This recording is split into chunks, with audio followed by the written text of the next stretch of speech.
Trixie's team. Who else has played? There's somebody else that's been picking Storm a little bit here. Ahayo's Lucky Dagger on his Tide. Nini's Blessing, Go-Go TI4. I think a certain lucky lady may have gifted this to Ahayo. Wow. I mean, I assume Nini's a girl. Who knows? But you know, it's hard to say. Nini, that's somewhat ambiguous. But, you know, Ahayo's Lucky Dagger. We'll see if it comes in luck here. What do we have going on here, gods? Radiant side. Get us started with some introductions. Right. We got the Aussies here. Yeah, the Aussies. Well, the non-Aussie going to be going up top lane. 2D on the puck.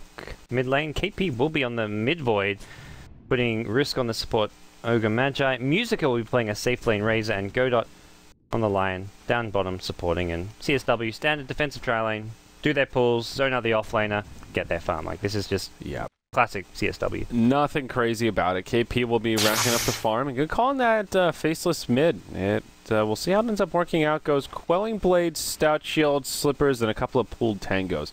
Curious if we'll see a bottle on Void this game. I want to say doubtful, but I think doubtful. Yeah. You don't benefit from the bottle mana regen at all.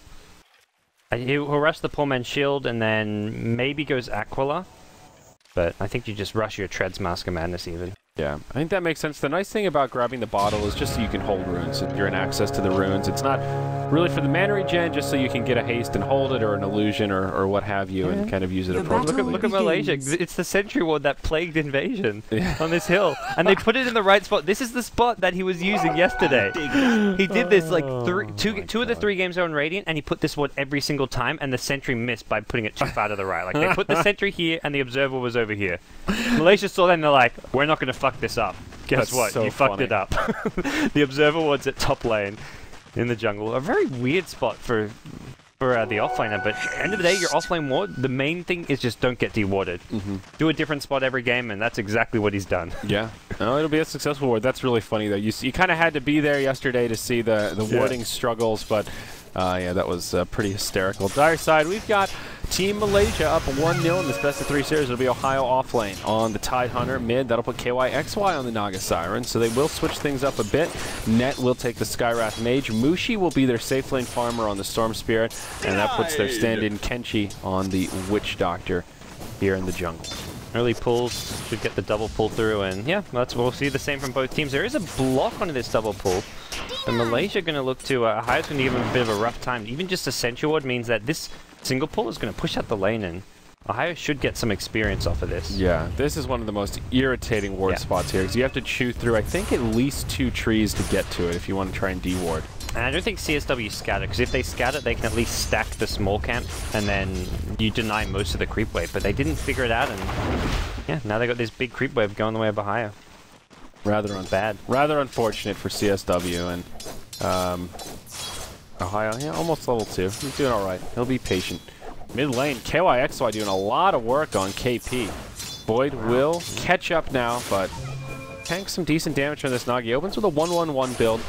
I would guess he'll go pretty aggressive here, put some priority into time lock, but just curious in general about what they have in store for this solo mid Void.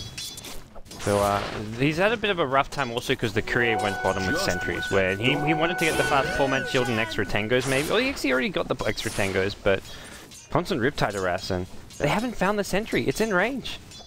Oh, they're going to miss it again. They think it's an Observer Ward as well. Like this, by the time they maybe find this, it's already expired. This is a wasted 200 gold. They're wasting tangos. They're going to go back on this replay and be like, that's a cool spot they maybe haven't seen before. Yeah, they're pinging it. Now they ping, but Godotti's only got 2 tangos. All right, that'll make it happen. He sees it's a sentry and he's like, man, what a waste of money and time. They used 2 sentries on this. It was, oh, man. That was going to expire at about the 3-minute mark. All right, not the best start here for this Radiant safe lane, that's for sure. Dire side, they've had it pretty easy. Nothing blocked here. They'll do some pull-throughs, and Nat halfway through level 2. Kenshi finally finds his, and Mushi's just racking up the CS. 17 and 9. Not much this poor puck can do. He's just trying to get levels, but getting completely zoned out of the lane. For his Tide, he's almost level 4. Good start for Team Malaysia here. Even mid lane, it's going really well. KYXY is a little bit behind on CS, but he's actually more farm than the Void, I'd say, because Void has had to buy 2 sets of extra tangos. He's already chewed through, I think, a full set of 4, and he just brought this second set out. So in theory, KYXO is actually far more, even though he has less CS. Yeah. And this is where having that bottle on Void that I mentioned can kind of come in handy. It's not really that easy for you to control the runes, but there's at least a little bit of merit to having that spammable regen. Maybe you just bottle Crow, because you can't really push out the lane with Time Walk, but hey, you bottle Crow, you just don't leave the lane, and you let Naga take runes if you have to. Exactly. There comes a point where if you're just chewing through tangos, the bottle is just a better value, you know, and as we've seen, being able to hold runes to that mid-game can be pretty important. Either way, curious how they'll exactly use this Void in terms of movements as well, if they'll keep him in lane or when he'll start getting a little more aggressive. Ohio, down bottom, finds a bounty rune, will get punished a bit for it, gets stunned up, and well, the tanky Tide will be just fine, has to chew through a few tangos, but the off lanes are really the big disparity. 2D finally gets level 2, but Puck just getting completely zoned out. No last hits other than denies, and just not an easy lane for this Fairy Dragon. Playing off lanes, it's like a fine art. Like, there's the smallest of things matter. Like, for Ohio, it was that Sentry Ward, which didn't get found, messing up the double pull. Mid lane, though, rotation is not going to do too much, and they're not finding a kill off of this. Yeah, luckily for KYXY, Ohio was nearby. He was on the high ground, and CSW weren't quite ready for the Tide to come in. He didn't have to do much besides just be there and make his presence known.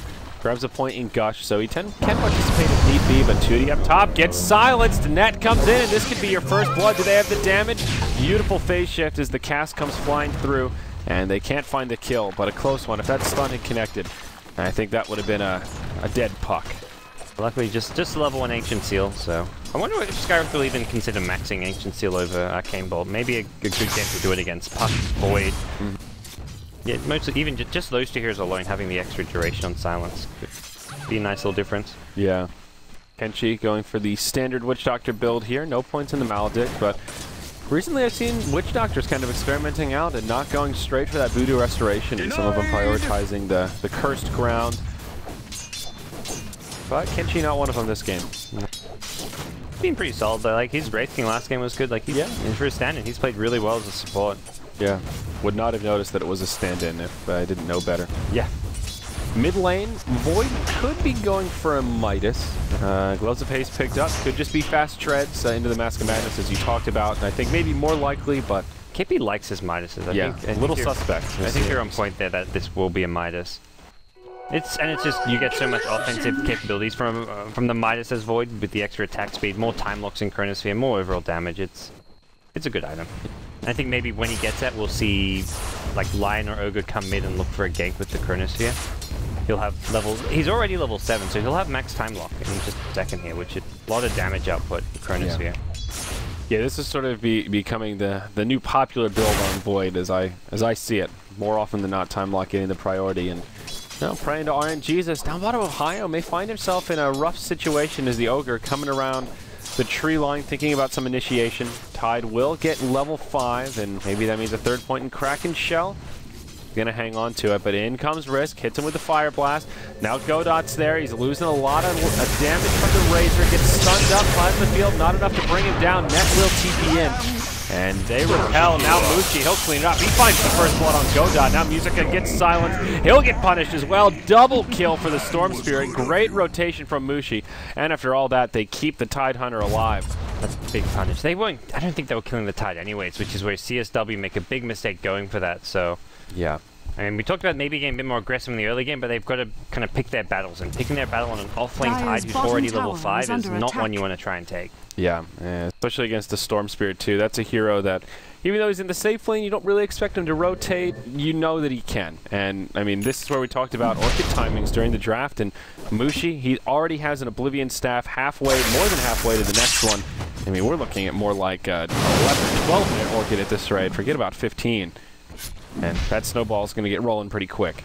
2D gets some XP at top lane because of the TPs, but at this point, Malaysia have already shut him down and slowed him down, and hey, Kenshi himself will take the free lane and get some farm and XP off of this, so I'd say, yeah, all around Malaysia quite happy for their Witch Doctor to actually get some farm and XP, get his level 6 max and early. Oh, yeah, most certainly. Now Mushi down bottom finds Godot, house forward, and it's just an easy pickoff.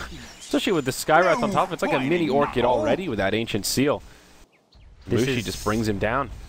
9 to 10 minute Orchid even. He's got his second Oblivion Staff. He just needs another 700-800 gold.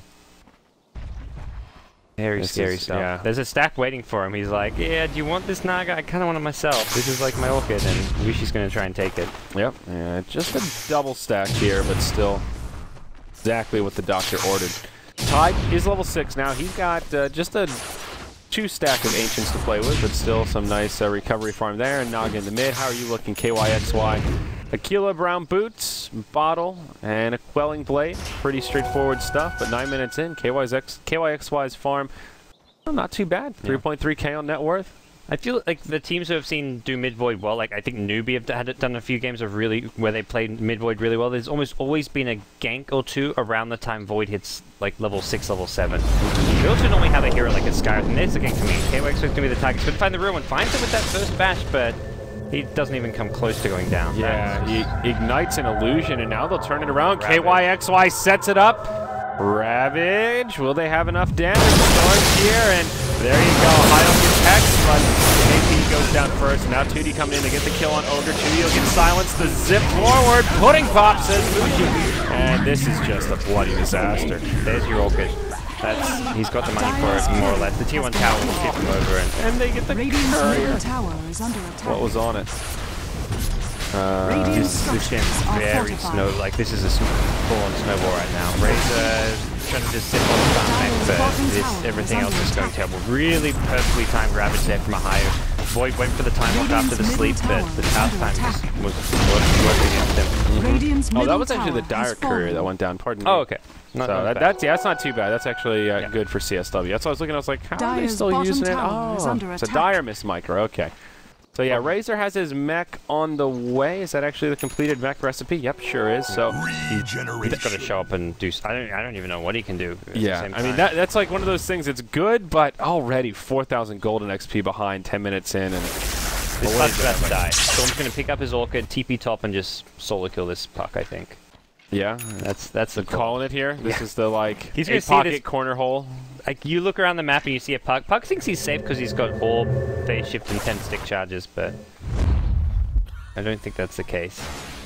We'll see. Maybe 2's going to back off. They're going to go bottom here. Smoke rotation from Mushi next. So, good call. Wrong lane. They go into Musica. Plenty of damage. There's all the silence, and he's not saying a damn word. Zip forward. Yep, mech not going to save you from that, Parker. Have to use his full mana pool. That's where like the puck kill would have been a bit much easier. He could have maybe used just about half his mana pool. But hey, there's Arcane Boots ×1. There's a second one. Well, actually, higher his on cooldown. But Mushi will just stick around his team and wait for the Arcane Boots to come up. Probably since he's a bit mana starved. Up top, Coil comes out on the KYXY. 2D doing some damage. Yeah, no song. Doesn't waits out the stick charges, though. Doesn't actually proc the Coil stun. God, they can't even kill this naked Naga. She doesn't even have any items. Oh my gosh, this is just going from bad to worse. Meanwhile, in the bottom lane, Malaysia taking out this tier 1 tower. And this is the Team Malaysia that we expected coming into the playoffs. And yesterday, they didn't quite seem to be this on point with their strategy and execution. Here, they just have a very clear plan, and it's definitely going their way. This was kind of them in game 2 against First Departure against the Naga Siren, and then, well, they got miracled, so... Yep. They didn't keep up this level of play was the problem. This time around, it looks like there's no slowing down Team Malaysia. Yeah, KYXY goes back mid-Ohio. He'll head up top. Level 8 Tide. Still about 500 gold off the Blink Dagger, but still has a Ravage at the ready, and with this big rotation from CSW, they might need to be a little careful. Malaysia could TP in and turn this around pretty quickly. TP on Mushi and Net, as well as KYXY, but here we go. Initiation up top. KP comes in with the Chrono. Lots of follow-up damage. Can he get off a Ravage here? No. They burst down the Tide. Good gank from CSW. But now they may pay for it. 2D, he gets silenced. He goes down right away. Musica, he gets stunned up. And they are definitely paying for this here. This Doctor throws out the ultimate. Mushi comes in, gets stunned under the tower. Song of the Siren keeps him alive. And Mushi... 9 damage will kill him. Yeah, will it? No, woohoo! Just barely lives. And now they get the kill on Lion and Razor. Risk. He's stuck inside of the net. It's a triple kill for KYXY. It looks like it's soon to be an ultra stun on the Kenji. And there you go, KYXY with an ultra kill at the 13-minute mark. Yikes. This is just... Yeah. Mushi using the ball lightning there to dodge ignite damage proc, saving his life, which is a nice little play. I mean, nothing too crazy, but yeah, KYXY getting an ultra kill there. That's his relic, and this is going to be 15-minute Radiance, maybe 16. Radiant's either top way, tower is under he's looking great. And this is kind of where I look at this Void's Handamitis and think, did you really want to go late game against a Mushi Storm and a KYXY Naga? Yeah. You know? Well, I think it's. I think the main problem with the Void isn't so much his item build, just that there were no ganks coming his mid lane. Like what I was trying to say before with Newbie, it's like they'd draft either a Skywrath or Mirana, some hero that can guarantee, like as soon as Void hits 6, he gets a kill with Chronosphere. This draft, Ogre, Lion, like these heroes can't really back up a Chronosphere or do much. They were kind of Lion needs level 6, which takes forever. You need supports which can be level 2, level 3, and get a kill with Chronosphere. That is the big problem with these two supports, and now that they've lost control of the map, I mean, Ogre's level 4, Lion's level 5. You look at the Dire side, and you got a level 8 Witch Doctor doubling the Ogre, and even a level 7 Skywrath. So there's just a huge disparity there where, you know, you've got Mystic Flare on one side and no Finger of Death on the other. Gee, I wonder who's going to win these team fights, you know? One team just does a lot more damage. The smoke rotation, speak of the devil, Malaysia. Ready to come in and just drop the hammer on this Void. And they've got plenty of silence to do it. Mystic Flare, Mushi goes in, and yeah, he gets stunned up now by the Witch Doctor. The Soul Burn should be enough to bring him down. They get an easy kill on the Void, and this cast is bouncing all over the place. Tootie gets slowed down. They won't pursue hard for it, and looks like they'll be satisfied just to get a quick pick on that no-face Void. Is under attack. And 100 gold to KYXY's Radiance. It's the backup plan, and Malaysia don't even need it. They can just fight with this Naga Siren if they want to. Yeah. With how well Naga's doing. That is for sure. Now the Blink Dagger's up on Ohio's Tide, so he's got some longer range about him. Musica, how you doing, buddy? Looking for some power treads, but yeah, it's a rough life for this Razor. Still hasn't taken his ultimate. It's a little peculiar. Is under attack. Yeah. Radiant's bottom normally tower like level 8, level 9, like max the plasma field, and you want a couple points in static link. So. I mean, Unstable Current's good, but I don't know how you can really make a case that that second point in Unstable Current is better than that first point in the ultimate. Eye of the Storm is pretty damn useful. Just used to farm newts. Yeah. Get that farm efficiency, but... Smoke rotation now from CSW. KP has his Mask of Madness. No treads, though, just on brown boots. So this Void's still not really too scary in terms of damage output. And Naga gets a power kill here in the bottom lane. It's tier 2, easy pickoff. Top tower is under attack. Doesn't get the last hit, but it is the result of KYXY pushing. CSW just, I mean, they're going big, going for broke here top lane. Yeah, they find Witch Doctor. A solo for just the Witch Doctor. I don't know that that's worth it. Mushi comes zipping in. They get the silence on Godot. They're going to bring down the line real quickly. Now Tootie, he gets Mystic Flared, and they make it a 1 for 2, and the Chrono's on cooldown. That's a huge win for the Dire. Radiant's middle tower is that's about all they can do with the Chronos here is kill like a support maybe. I guess if you caught Mushin and have the backup damage now, you can maybe get a kill with the Puck Orb, Fire Blast, Line Impale. Line actually it's level 6, so we will see Finger of Death coming into play. But it just feels like it's going to be too little too late. Yeah, and Ogre's still only 5, so no multicast out quite yet. Yeah, this raid, KYXY after this tower, he'll find himself some POTs, move into that Yasha, start slithering around nice and quick, and all that break 10k on net worth. Leading farmers on CSW are shy of 6k right now, and that is a startling disparity for sure. Yep. Naga also now level 11, so that ultimate gets on the shorter cooldown. There's very little going CSW's way at this point. I mean, is this one of these games that it's kind of over-ish? I don't think it's insurmountable quite yet, but it's pretty damn close. 10,000 gold, 3,500 experience. And they have ways of killing the Storm Spirit is the good news, so like that, as far as the rubber band effect goes, potential is there. It's not like they've got bad late game. Like Void Razor is a really good duo, the Puck with the Blink Silence, but Mushi maybe goes BKB next if he wants to be really safe. Or you can just go for like a more snowbally item like a Bloodstone. So I think they have the potential to find some big kills and start turning things around as far as gold goes, but as far as the Naga Siren, I don't know if they have an answer for the Naga. That's going to be the big issue. Yeah, he's sort of an interesting position here from Malaysia. Puck orbs aggressively. Maybe that's the opening they were waiting for. They find Risk, hit him with a net, and well, see you later, Ogre. Enjoy that Singleton Fire Blast. And yep, easy pick off there. Yeah, it's the CSW let's fall back to high ground strategy, or at least time of the game. Yep, only 2 outer towers remaining. Soon to be 1. They've already popped the Radiant's glyph, top and tower is under Kenshi, attack. man, he's just doing some serious sustain. He does grab a point in Maledict here, rather than finishing off the cast. Radiant's That is top very tower is interesting. fallen. He got this. 3-3-1. He got this a while ago. 'Cause Oh, I remember did he? seeing him Okay. use it on the puck when he was Radiant's like level middle 4 or tower level is 5. under attack. This is a This was- peculiar build, though. You'll see Witch Doctors almost always prioritize cast just because you get 2 Yeah. extra bounce. I mean, this is one of those abilities that is just the obvious skill, but okay. Some extra faith in the Voodoo Restoration, I guess. Frankly, it doesn't really matter. They're ahead because of a lot of other reasons, but it is just a little peculiar to see Cask not maxed out. Well, it will be BKB for Mushi, so probably just looking at this and thinking, well, the one way we're going to lose this game is if they do kill me a few times and get a shit ton of gold from that. 6-0 and 8. That's a pretty solid streak there. There's also a gem now on the Tide, so map control. They're going to check for a ward up here. Oh, yeah.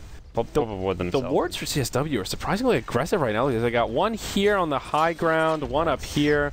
They have 3 wards down, but they're just not giving them any useful intel right they're now. very, very bad wards right now. I mean, Especially this one up here. I mean, were they planning on pushing this tier 2 tower anytime soon? It was only planted like 2 minutes ago as well, so I don't even know who went over there to plant that. That is When were they on that side of the map? That's a risk ward.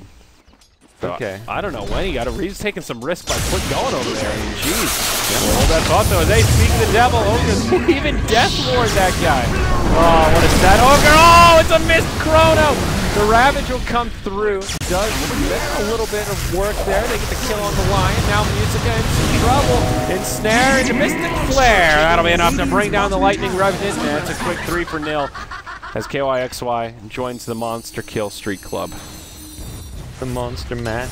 Radiant's middle tower That was a is sad under Kronos attack. here, though. Yeah. He might not have a face, but he can still cry. Radiant's middle tower has We'll fallen. cry for him. So, Malaysia probably don't really care about pushing higher ground. They can if they want. They don't have to if they don't want. It's going to be easier just to fall back and get another couple of items and wait till they're well and truly ready to start breaching high ground. The Mantle on KYXY's can be purchased. Mushi's BKB is 1,300 away. Yeah, things looking good, just in general. Will he go Manta on the Naga? 3,000 gold? Yeah, probably. Yeah. It's more illusions, more pushing power. It's good.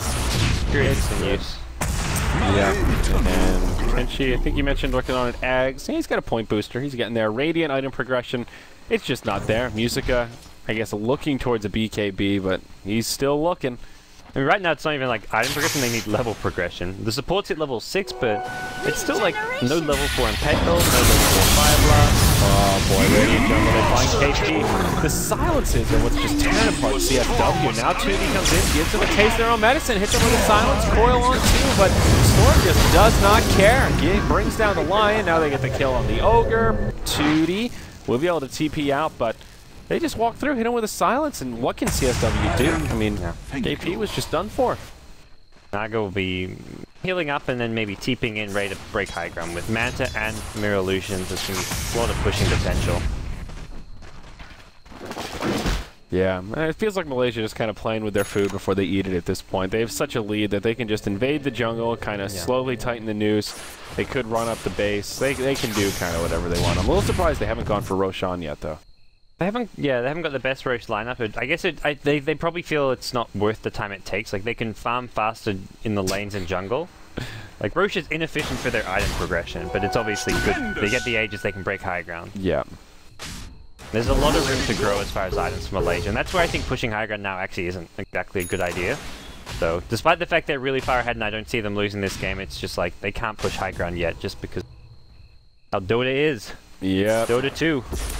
Well, when you got a Naga who's just shoving illusions into the base, farming up all the lanes, you're in no hurry. And for good, I mean, look at KYXY's network, 16,000. Even Mushi, who's having a great game, safe lane farm, is only at 10.6k. That's just how much space KYXY has had in the past 20 minutes. He's more than double void.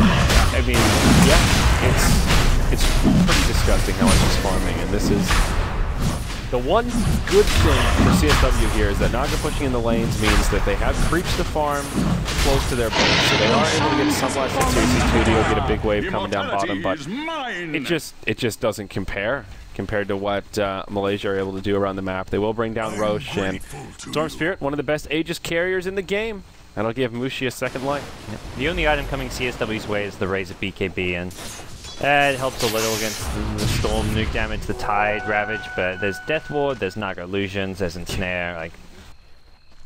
It's not even going to be out, by the way, for this push. So, Razor's still about 1,000 short. Alright. It could be the final fight of the game coming up here. CSW, they need to hold this fast. Tootie goes down.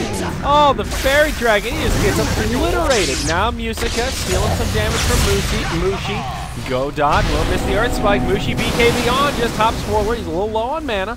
And will be forced back, but right now just kind of making some space. Yeah, first goes good, second one was a bit greedy and unnecessary. Didn't have the mana, didn't have the Orchid, so... Radiant Glyph comes out just about right away. Illusion's coming in.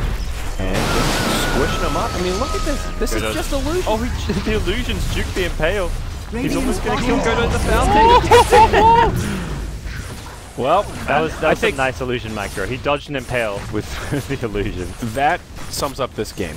Yeah. 24 minutes, Lion just dying to Naga. Going for the Ravage now. Like, yeah, may as well. Do it, Ohio. This is you. There's your Ravage. Connects on all that are alive. Faceless Void and McGee get juiced. And that'll be the demoralizing Ravage that forces out the GGs. CSW will call it. Malaysia take a very dominant win here in Game 2. Well, that'll be the end of the road for the Aussies, and Malaysia, they'll move forward in the lower bracket here for the Summit 2 NCAA playoffs. Yeah, definitely the Malaysia we expected to show up. I expected them to Malaysia to show up yesterday, but I think it's good. KYX went back in the core world. That's just, to me, a no-brainer when you've got such a talented solo player in your team. I was shocked to see him playing support yesterday. Yeah, absolutely. It'll get you a little lawn gnome there for good measure, gods. Quality stuff from Coddle Guy. So, not so much else to say about this game. You had 3 heroes with perfect performances. Mushi 12-0 and 14, KYXY 10-0, 10, and even Net 4-0, 14. I mean, just an absolutely dominant 3-30.